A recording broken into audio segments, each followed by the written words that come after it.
Members of the Fourth Estate, my colleagues here.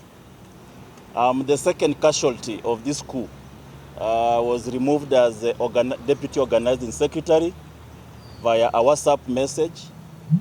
You know very well that our party constitution, to remove a NEC member, it must be a resolution of the NEC. I was removed even before the NEC met. And I'm elected member of parliament on ODM ticket twice from a very volatile, extremely non-ODM zone.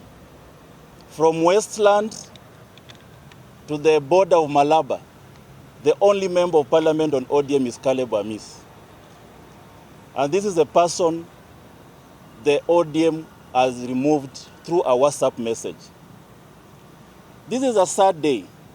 There is a time when we lost our election in 2013 and the Baba declared democracy is on trial.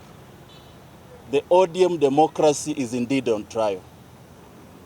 It is a sad moment for us to gather here as people who believed in the ideals, the ideologies and the philosophies of Baba Raila Odinga to complain about the very party that we have built through blood and sweat. It is indeed a sad moment for Kenyans. We are here to declare war.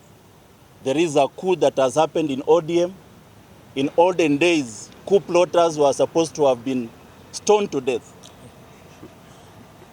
Coup plotters were stoned to death. But we are in a democracy. That's why the SG is going to use the right legal channel. I have also instructed my lawyers to use the right internal dispute mechanism, failure to which will also go up the ladder through the justice channels. We want to urge all our supporters to remain calm, resilient. We are going to the people. We are going to continuously sell the ideals of Baba Raila Odinga. He is an institution. You can kill ODM, but you can never kill the ideology, the ideals of Baba Raila Odinga. And that is what we are going to stand for. We are there, we will protect ODM, we will protect what Baba stood for. He is an institution.